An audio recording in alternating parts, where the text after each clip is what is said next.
My educational channel విద్యా ఉద్యోగ సమాచారానికి స్వాగతం. Daily GK quiz questions 322 video. ఈరోజు ఇండియన్ పాలిటీ నుండి చాలా ముఖ్యమైన టాప్ 10 క్వశ్చన్స్ మనం ఈ వీడియోలో డిస్కస్ చేయబోతున్నాం. మరి ఇలాంటి అప్డేట్స్ కోసం, అదేవిధంగా స్టాండర్డ్ జీకే కరెంట్ అఫైర్స్ కోసం ఈ ఛానల్ని సబ్స్క్రైబ్ చేసుకోండి. ప్రతిరోజు డైలీ 10 అప్డేట్స్ అయితే పొందండి. ఇక లేట్ చేయకుండా ఈరోజు వీడియోలోకి అయితే మనం ఎంటర్ అవుదాం. ఈరోజు question number 1 from Indian polity. భారత రాజ్యాంగ పరిషత్ చిహ్నం ఏది? సింబల్, మన భారత రాజ్యాంగ పరిషత్కి ఒక సింబల్ ఉంది, అది ఏది అనేది ప్రశ్న. చాలా మందికి ఆన్సర్ తెలిసి కూడా ఉండొచ్చు, కానీ ఎవరికైతే ఫండమెంటల్స్ మీద గ్రిప్ కోసం ట్రై చేస్తున్నారో వాళ్ళకైతే ఈ ప్రశ్న యూజ్ అవుతుంది. ఇక్కడ 3 ఆప్షన్స్ ఉన్నాయి చూడండి: ఏనుగు, తామర పువ్వు, సింహం. భారత రాజ్యాంగ పరిషత్ యొక్క చిహ్నం. రైట్ ఆన్సర్ వచ్చేసి ఏనుగు అండి. మన రాజ్యాంగ పరిషత్ యొక్క సింబల్ ఏంది అంటే ఏనుగు. ఇక రాజ్యాంగ పరిషత్ అనేది మనకి 1946లో ఏర్పాటు చేయబడింది. ఎందుకంటే భారత రాజ్యాంగాన్ని రూపొందించడం కోసం ఈ రాజ్యాంగ పరిషత్ అనేది ఏర్పాటు చేయబడింది. ఈ రాజ్యాంగ పరిషత్ యొక్క సభ్యులను పరోక్ష ఎన్నిక ద్వారా ఈ సభ్యుల ఎన్నిక అనేది జరిగింది, అది గుర్తుంచుకోండి. Question number 2. అత్యధిక శాసన మండలి స్థానాలు గల రాష్ట్రం ఏది? ఇక్కడ 4 ఆప్షన్స్ ఉన్నాయి చూడండి: బీహార్, ఉత్తరప్రదేశ్, మహారాష్ట్ర, ఆంధ్రప్రదేశ్. అత్యధిక లెజిస్లేటివ్ కౌన్సిల్ స్థానాలు ఏ రాష్ట్రంలో ఉన్నాయి అంటే, మనకి కొన్ని రాష్ట్రాలలో ఎగువ సభ ఉంది, దిగువ సభ ఉంది. ఎగువ సభనేమో లెజిస్లేటివ్ కౌన్సిల్ అంటారు, దిగువ సభనేమో లెజిస్లేటివ్ అసెంబ్లీ అంటారు. ఈ ఎగువ సభ సభ్యుడిని ఎమ్మెల్సీ అంటారు, మెంబర్ ఆఫ్ లెజిస్లేటివ్ కౌన్సిల్ అంటారు. ఈ దిగువ సభ సభ్యుడిని member of legislative assembly, MLA అంటారు. అయితే అన్ని రాష్ట్రాలలో మనకు ఎగువ సభలు లేదా ఎమ్మెల్సీ స్థానాలు లేవు. ఒక 6 స్టేట్స్లోనే ఇండియాలో మీకు లెజిస్లేటివ్ కౌన్సిల్స్ అనేవి ఉన్నాయి. ఆ 6 స్టేట్స్లో డిఫరెంట్ సంఖ్యలో మనకు ఎమ్మెల్సీ స్థానాలు ఉన్నాయి. ఇందులో అత్యధిక ఎమ్మెల్సీ స్థానాలు ఏ రాష్ట్రంలో ఉన్నాయి అనేది ఇక్కడ ప్రశ్న అండి. ఇక్కడ ఆప్షన్ చూడండి: Bihar, UP, Maharashtra, Andhra Pradesh. Right answer వచ్చేసి యూపీ అండి. ఎందుకంటే మీకు హైయెస్ట్ పాపులేషన్ కూడా యూపీలోనే ఉంది. అత్యధిక ఎంపీ స్థానాలు యూపీలోనే ఉన్నాయి. అత్యధిక ఎమ్మెల్యే స్థానాలు కూడా యూపీలోనే ఉన్నాయి. అత్యధిక ఎమ్మెల్సీ స్థానాలు కూడా ఉత్తరప్రదేశ్లోనే ఉన్నాయి. గుర్తుంచుకోండి, ఎన్ని అంటే 100 లెజిస్లేటివ్ కౌన్సిల్ సీట్స్ మీకు యూపీలో ఉన్నాయి. ఇక ఏ రాష్ట్రాలలో ఎన్ని ఉన్నాయి ఇక్కడ ఇచ్చాను. మొత్తం 6 స్టేట్స్ అన్నాను కదా: ఉత్తరప్రదేశ్, ఆంధ్రప్రదేశ్, తెలంగాణ, కర్ణాటక, మహారాష్ట్ర, బీహార్. ఈ 6 స్టేట్స్లో మనకు ఎమ్మెల్సీ స్థానాలు అయితే ఉన్నాయి. మరి దాంట్లో మీకు యూపీలో 100 ఉంటే, ఆంధ్రప్రదేశ్లో 58 స్థానాలు, తెలంగాణలో 40 స్థానాలు, కర్ణాటకలో 75 స్థానాలు, మహారాష్ట్రలో 78, బీహార్లో 75 స్థానాలు ఉన్నాయి. ఈ సంఖ్య ఖచ్చితంగా గుర్తుంచుకోండి, ఎందుకంటే ఎక్కువ నుండి తక్కువకి, తక్కువ నుండి ఎక్కువకు అసెండింగ్ డిసెండింగ్ ఆర్డర్స్ ఖచ్చితంగా అడిగేటటువంటి అవకాశం ఉంది. కంటిన్యూగా ప్రశ్నలు ఉంటున్నాయి. Question number 3. ఎమ్మెల్సీగా పోటీ చేయడానికి కనీస వయసు ఎంత? మరి లెజిస్లేటివ్ కౌన్సిల్ మెంబర్గా కంటెస్ట్ చేయడానికి మినిమం ఏజ్ ఎంత ఉండాలి అనేది ఇక్కడ ప్రశ్న అండి. అదొక ఎమ్మెల్యేగా కంటెస్ట్ చేయడానికి 25 ఇయర్స్ నిండి ఉండాలి. మరి ఎమ్మెల్సీగా కంటెస్ట్ చేయాలంటే ఎన్ని సంవత్సరాలు నిండి ఉండాలి? 25, 35, 30, 18. 4 ఆప్షన్స్ ఉన్నాయి. రైట్ ఆప్షన్ మీరు ఐడెంటిఫై చేయండి. ఇక్కడ రైట్ ఆప్షన్ వచ్చేసి మనకి 30 సంవత్సరాలు నిండి ఉండాలి. గుర్తుంచుకోండి, వెరీ వెరీ ఇంపార్టెంట్ అండి. మనకు ఏమవుతుందంటే కన్ఫ్యూజ్ అయిపోయి వేరే నెంబర్ని మనం అక్కడ ఆప్షన్గా ఎన్నుకుంటాం, ఎందుకంటే క్లారిటీ లేకపోవడం వల్ల. అది గుర్తుంచుకోండి. గవర్నర్గా నియమించబడాలంటే ఒక వ్యక్తికి 35 ఇయర్స్ ఉండాలి. ఎమ్మెల్సీగా కంటెస్ట్ చేయాలంటే 30 ఇయర్స్ ఉండాలి. రాజ్యసభ సభ్యుడు కూడా పోటీ చేయాలన్నా 30 ఇయర్స్ ఉండాలి. అది గుర్తుంచుకోండి. Question number 4. శాసన మండలి సభ్యులను ఎవరు ఎన్నుకుంటారు? మరి ఇప్పుడు లెజిస్లేటివ్ కౌన్సిల్ మెంబర్స్ అనుకుంటున్నాం కదా, వీళ్ళని ఎవరు ఎన్నుకుంటారు? మామూలుగా ఎమ్మెల్యేనైతే డైరెక్ట్ ప్రజలు ఎన్నుకుంటారు, అంటే 18 ఇయర్స్ నుండి ప్రతి ఒక్కరు ఓటు హక్కు కలిగి ఉంటారు, వాళ్ళు ఎన్నుకుంటారు. కానీ ఎమ్మెల్సీని అట్లా కాదు, మీకు different category type of people ఇక్కడ వీళ్ళని ఎన్నుకుంటారు, గమనించండి. ఇందులో 1/3 వంతు సభ్యులను శాసనసభ్యులు ఎన్నుకుంటారు. ఫర్ ఎగ్జాంపుల్ 100 సీట్లు ఉన్నాయంటే 1/3 దీంట్లో ఎమ్మెల్యేలు ఎన్నుకుంటారు, ఎమ్మెల్సీలను.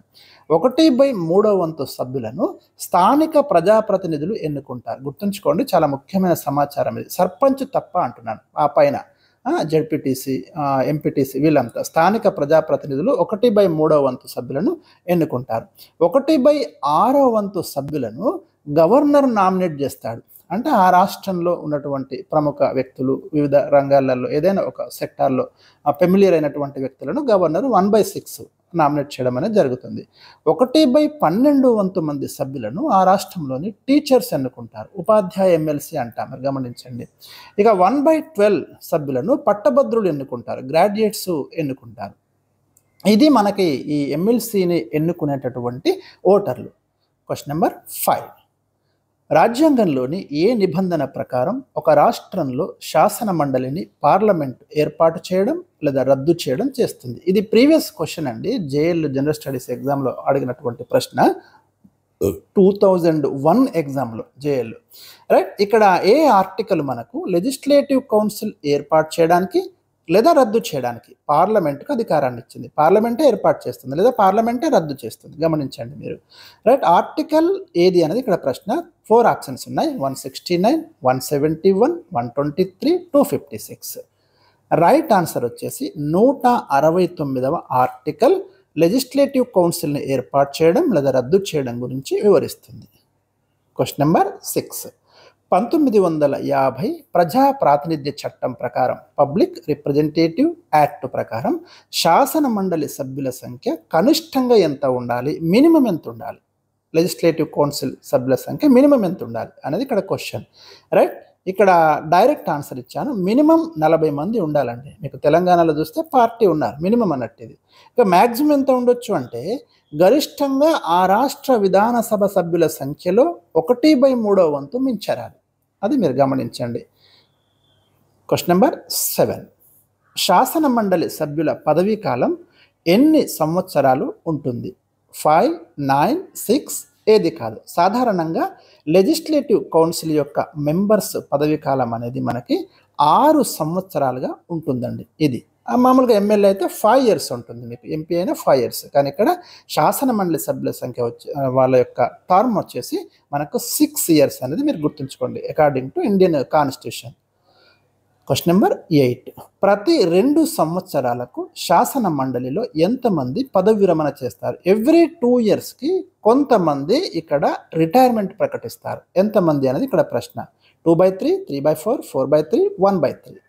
రైట్ ఆన్సర్ వచ్చేసి 1/3 వంతు మంది ప్రతి 2 yearsకి ఒకసారి ఇక్కడ పదవి విరమణ చేయడం అనేది జరుగుతుంది. వారి ప్లేస్లో మరి కొంతమందిని ఆ ఖాళీ అయిన స్థానాలకు ఎలక్షన్స్ నిర్వహించి ఎన్నుకోవడం అనేది జరుగుతుంది. Question number 9. శాసన మండలికి సంబంధించి పట్టభద్రుల నియోజకవర్గంలో పోటీ చేసే అభ్యర్థి పట్టభద్రుడై ఉండాల్సిన అవసరం లేదు అని సుప్రీంకోర్టు ఏ కేసులో తీర్పు ఇచ్చింది? వెరీ ఇంపార్టెంట్ జడ్జిమెంట్ అండి ఇది. మనకి గ్రాడ్యుయేట్ లెజిస్లేటివ్ కౌన్సిల్ ఎన్నికకు సంబంధించి నారాయణ స్వామి వర్సెస్ పన్నీర్ సెల్వం కేసు 1972లో ఈ కీలకమైన జడ్జిమెంట్ను సుప్రీంకోర్టు ఇవ్వడం అనేది జరిగింది. Question number 10. దేశంలో జాతీయ అత్యవసర పరిస్థితి ఎప్పుడు విధించవచ్చు? మన భారత రాజ్యాంగంలోని ఆర్టికల్ 352 ప్రకారం జాతీయ అత్యవసర పరిస్థితి, నేషనల్ ఎమర్జెన్సీ విధించవచ్చు. అయితే 2 సందర్భాలలో విధించవచ్చు. ఒకటేంటంటే విదేశీ దాడులు, యుద్ధం జరిగినప్పుడు కానీ ఇది ఒక సందర్భం. రెండో సందర్భం ఏంటంటే సాయుధ తిరుగుబాటు జరిగితే, ప్రభుత్వం మీద ఆర్మ్డ్ రెబెలియన్ జరిగితే ఎమర్జెన్సీ విధించవచ్చు. అయితే 1978 కంటే ముందు ఈ సాయుధ తిరుగుబాటు అనే పదం స్థానంలో ఇంటర్నల్ డిస్టర్బెన్సెస్, అంతర్గత కల్లోలం అనే మాట ఉండేది. దానివల్ల ఏమైంది, చిన్న ప్రజాందోళన వస్తే ఎమర్జెన్సీ విధించడం అనేది పరిపాటిగా మారింది. కాబట్టి 1978లో 44వ రాజ్యాంగ సవరణ ద్వారా జనతా గవర్నమెంట్ ఏం చేసింది అంటే ఆ ఇంటర్నల్ డిస్టర్బెన్సెస్ అనే పదాన్ని తొలగించి సాయుధ తిరుగుబాటు అనే పదాన్ని చేర్చింది. ఇది చాలా ముఖ్యమైన సమాచారం, గుర్తుంచుకోండి.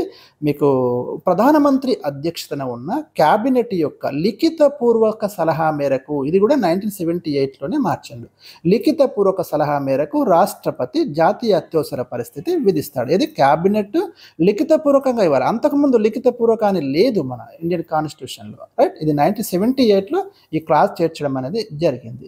సో ఇవి నేను ఈరోజు మీకు ఇచ్చినటువంటి ముఖ్యమైన ప్రశ్నలండి. మీకు క్యాబినెట్ అనే పదం కూడా ఇక్కడే కనిపిస్తుంది చూడండి.